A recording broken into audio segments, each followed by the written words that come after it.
नमस्कार विद्यार्थी मित्रांनो, मी प्राध्यापक सचिन मोहन गगे, संजीवनी KVP तंत्रनिकेतन कोपरगाव येथे मी कार्यरत आहे. आपण एक लेक्चर सिरीज चालू केलेली आहे. त्याच्यामध्ये आपण पहिल्या 2 लेक्चरमध्ये काही ट्रिक्स बघितल्या की ज्याने आपण प्रश्न सॉल्व करू शकतो. म्हणजे फक्त ट्रिक्स वापरून सुद्धा तुम्ही क्वेश्चन सॉल्व करू शकता. आणि त्यामध्ये आपण ॲटॉमिक स्ट्रक्चर आणि केमिकल बॉन्डिंगवर जवळपास 14 मार्काचे प्रश्न आपण सॉल्व करू शकतो ट्रिक्सनी. त्यानंतर आपण इलेक्ट्रोकेमिस्ट्री, मेटल करोजन आणि प्रिव्हेन्शनवर एक 10-12 मार्काचे प्रश्न सॉल्व करू शकतो. आणि आज जे बघणार आहे तर तो आहे म्हणजे फ्युएल अँड कंबशन. चला तर वेळ वाया न घालवता आपण प्रश्न बघूया. असा प्रश्न विचारला जाईल तुम्हाला, classify given fuel and the name of fuel is given. Say for example wood, coal, petrol, diesel, CNG, LPG as good or poor fuel based on their essential characteristic. आता फक्त इथं आपल्याला काय करायचं आहे माहिती आहे का? आपल्याला फक्त एक असा एक चार्ट किंवा टेबल बनवायचा आहे. त्याच्यामध्ये सिरियल नंबर टाकून घ्या. 1 2 3 4 5 6 6 दिलेले आहे. कदाचित अशा टाईपचा जो प्रश्न राहतो तर तो 6 मार्काला विचारला जाईल. ठीक आहे. तर इथं मी काय केलं, प्रश्नामध्ये जे काही फ्युएल दिलेले आहे ते मी इथं लिहून घेतलं. Wood, coal, petrol, diesel, CNG आणि LPG. ठीक आहे. सिरियल नंबरमध्ये 1 2 3 इथं 4 आहे. 4 5 अँड 6 फ्युएल तुम्हाला दिलेले ते मी लिहून घेतले. आता याच्यामध्ये एक सिंपल मी तुम्हाला ट्रिक सांगतो. जनरली 3 टाईपचे फ्युएल आहे. एक म्हणजे सॉलिड, ठीक आहे, दुसरं म्हणजे लिक्विड आणि तिसरं म्हणजे gaseous fuel. Liquid and gaseous fuel. ठीक आहे. आता जनरली इथे जर बघितलं तर गॅसियस फ्युएल जे राहतात ना तर ते बेस्ट क्वालिटीचे राहतात. Actually it is based on essential characteristic. Solid जे राहतात तर ते पुअर राहतात. जनरली पुअर क्वालिटीचे राहतात. आता लिक्विड जे फ्युएल राहतात ना तर ते खूप पुअर पण नसतात, गुड पण नसतात, तर ते मॉडरेट राहतात. म्हणजे खूप चांगले पण नाही, खूप वाईट पण नाही, कुठेतरी मध्ये राहतात. पण आता इथं विचारलं काय तुम्हाला, गुड ऑर पुअर. आता तुम्हाला इथं ऑप्शन दिला नाही की मॉडरेट पण तुम्ही लिहू शकतात. त्यामुळे आपल्याला मॉडरेट लिहायचं नाही. ठीक आहे. आपल्याला 2च कॅटेगरी लिहायचे, एक तर गुड, एक तर पुअर. काय करायचं, जिथं सॉलिड तुम्हाला फ्युएल दिसेल ना टाईप, वूड, आता लाकूड सॉलिड टाईप फ्युएल आहे. कोळसा सॉलिड टाईप आहे. सॉलिड टाईप फ्युएल जर दिसलं तर पुअर लिहून टाकायचं. आणि जर लिक्विड आणि गॅसियस फ्युएल जर भेटलं तर त्यांना गुड कॅटेगरीमध्ये टाकून द्यायचं, सरळ गुड कॅटेगरीमध्ये. ठीक आहे. मग आता आपण याला पुअर का म्हणतो, तर आपण इंजिनिअरिंग केमिस्ट्रीमध्ये कॉन्सेप्ट शिकलेलो आहे, कॅरेक्टरिस्टिक ऑफ गुड फ्युएल. म्हणजे एखाद्या फ्युएलला आपण चांगलं फ्युएल का म्हणतो, तर त्याच्या जवळजवळ 10 ते 12 कॅरेक्टरिस्टिक दिलेले आहे. जसं फॉर एक्झाम्पल एखादं फ्युएल त्याचं कॅलरिफिक व्हॅल्यू हाय राहतं, ही त्याची characteristic. Then ignition temperature, moderate ignition temperature. Then complete combustion of that fuel take place, म्हणजे तो पूर्णपणे जळतो. Clean combustion of your fuel take place, एकदम क्लीन नीट जळतो, त्यामुळे कॅलरिफिक व्हॅल्यू त्याची जास्त आहे. It burns with the blue flame, जास्त हीट एनर्जी देतो तो. It does not create any type of air pollution, smoke, जळताना कोणत्याही प्रकारचा धूर होत नाही, एअर पोल्युशन होत नाही, किंवा जळल्यानंतर कोणत्याही प्रकारचा रेसिड्यू मागे शिल्लक राहत नाही. जसं की फॉर एक्झाम्पल राख वगैरे असा residue. Easy to store, transport, we can moderate the velocity of combustion. There are so many characteristic of your good fuel. तुम्ही 2-3 त्याच्यामधल्या उचला. 2-3 म्हणजे कोणत्या, फॉर एक्झाम्पल कॅलरिफिक व्हॅल्यू. मग मी याला पुअर का म्हणतो, कारण याची कॅलरिफिक व्हॅल्यू लो आहे. म्हणजे तुम्ही फॉर एक्झाम्पल 1 किलो लाकूड घेतलं आणि 1 किलो LPG गॅस जर घेतला तर LPG गॅसपासून तुम्हाला जास्तीत जास्त हीट एनर्जी भेटेल, म्हणजे त्याची कॅलरिफिक व्हॅल्यू जास्त आहे. तर पुअर जर असेल तर लो कॅलरिफिक व्हॅल्यू राहते. आता याचं कंबशन इनकम्प्लीट होतं, म्हणजे काय कम्प्लिटली जळत नाही, इनकम्प्लीट कंबशन टेक प्लेस. जळल्यानंतर काय होतं, it left the residue ash after combustion. जळल्यानंतर खाली राख उरते, म्हणजे आता इनकम्प्लीट कंबशन होतं आहे, बरोबर आहे. त्यान create smoke and causes air pollution.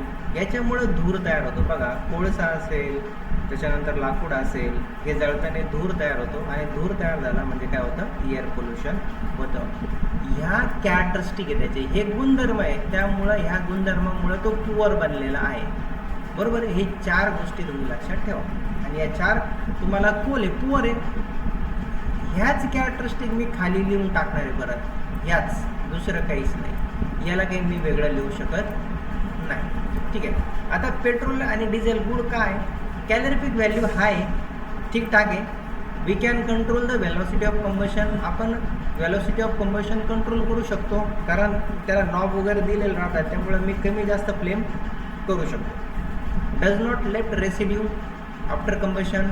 Petrol diesel जाळल्यानंतर कोणत्या प्रकारचं राख वगैरे तयार होत नाही, आणि इझी टू स्टोअर, म्हणजे आपण त्याला इझिली एखाद्या टाकीमध्ये, टँकमध्ये स्टोअर करून ठेवू शकतो.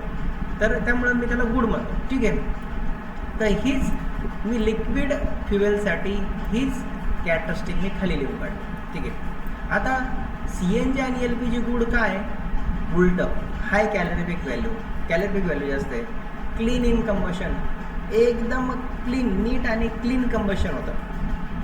Easy to store and transport, आपण त्याला सिलेंडरमध्ये स्टोअर करून ठेवू शकतो, आणि सिलेंडरला आपण पुढं पण घेऊन जाऊ शकतो, म्हणजे ट्रान्सपोर्टला पण तो इझी आहे. Does not left residue ash after combustion. जळल्यानंतर कोणत्याही प्रकारची राख तयार होत नाही, LPG असेल किंवा CNG असेल. Does not create smoke and does not causes air pollution. जळताना कोणत्याही प्रकारचा धूर तयार होत नाही, म्हणजे त्याचा अर्थ काय, एअर पोल्युशन होत नाही. These are the common characteristic of what, your fuel. जर गुड असेल तर तुम्हाला कॅलरिफिक व्हॅल्यू हाय लिहायचं, कंबशन क्लीन लिहायचं, easy to store and transport, residue तयार होत नाही, स्मोक तयार होत नाही, त्यामुळे एअर पोल्युशन होत नाही. पुअर असेल त्याचा उलटा, हायचा उलटा लिहिणार तुम्ही, low calorific value. Clean combustion का नाही, इनकम्प्लीट कंबशन किंवा not clean in combustion, not easy to store and transport, किंवा residue, it will form the residue after combustion like your ash, it create the smoke and it will causes the air pollution. Exactly opposite येणार आहे. हे 4 points पकडून किंवा 5 points पकडून तुम्ही अशा पद्धतीने क्लासिफाय करू शकतात. तर याला तुम्हाला प्रत्येकाला 1-1 मार्क भेटेल, लक्षात घ्या, प्रत्येकाला. म्हणजे तुम्ही लिहिलं, त्याची क्वालिटी लिहिली, आणि त्याच्या कॅरेक्टरिस्टिक जर लिहिल्या, तुम्हाला मार्क. आता सगळ्यात सोपा प्रश्न आहे, calculate the amount of heat produced by burning 2 kg of coal having calorific value 11,100 kJ/kg. आता कोणतंही न्यूमेरिकल सॉल्व करताना सगळ्यात पहिल्यांदा डेटा लिहायचा, गिवन डेटा काय दिलेला आहे, 2 kg, म्हणजे ते मास आहे, त्याचं वजन आहे. So mass of fuel is given 2 kg and calorific value of the fuel is given 11,100 kJ/kg. काय विचारलं, calculate the amount of heat produced for 2 kg of coal. आता फॉर्म्युला काय, heat produce is equal to mass into calorific value. This is the very simple formula. तुम्हाला amount of heat जर काढायची असेल तर तुम्हाला त्या फ्युएलचा मास आणि त्या फ्युएलची कॅलरिफिक व्हॅल्यू माहीत असली पाहिजे, किंवा तुम्हाला इथे दिलेली पाहिजे. मग आता आपल्याला सर्वच दिलेलं आहे, मास किती दिलेलं आहे 2 kg, टाकलं फॉर्म्युलामध्ये, इंटू गुणिले कॅलरिफिक व्हॅल्यू किती आहे 11,100 kJ/kg, टाकलं, सरळ 11 दुने 22 आणि 100 आणि 200, म्हणजे 22,200 किलो जूल एवढी कॅलरिफिक व्हॅल्यू आहे. म्हणजे 2 किलोग्राम पाठीमागं साधारणतः 22,200 एवढी amount of heat, kilo joule एवढी अमाऊंट ऑफ हीट तयार होते, आणि ते ॲन्सरच्या फॉर्ममध्ये मी लिहिलेला आहे. एक तर हा प्रश्न 6 मार्काला तुम्हाला विचारला जाईल, किंवा हाच प्रश्न तुम्हाला 4 मार्काला विचारला जाईल. कसाही जरी विचारला तरी हा सिंपल फॉर्म्युला तुम्ही लक्षात ठेवू शकतात आणि गिवन थिंग्सवरून लिहू शकता. आता हेच न्यूमरिकल आहे, याला मी काही वेगळं म्हणणे कारण मी 2 प्रश्न घेतलेले आहे.